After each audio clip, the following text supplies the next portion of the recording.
So before pa ako maging teacher dito, I was ay kasambahay, si Ate Aji and si Kuya Jerry Duhay Lungsod.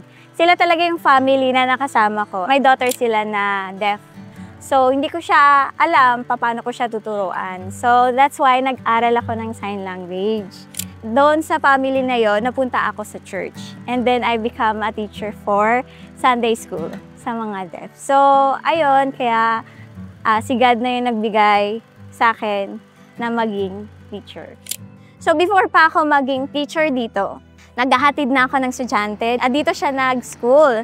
Nakikita ko kasi na-observe ko, ano ba yung magiging buhay natin dito? Ano ba yung, parang curious ako doon sa life na ating deaf community. And dahil nandun na rin ako sa path na yon, parang talagang sabi ni Lord, ito na yung magiging advocacy mo, ito na yung magiging trabaho mo.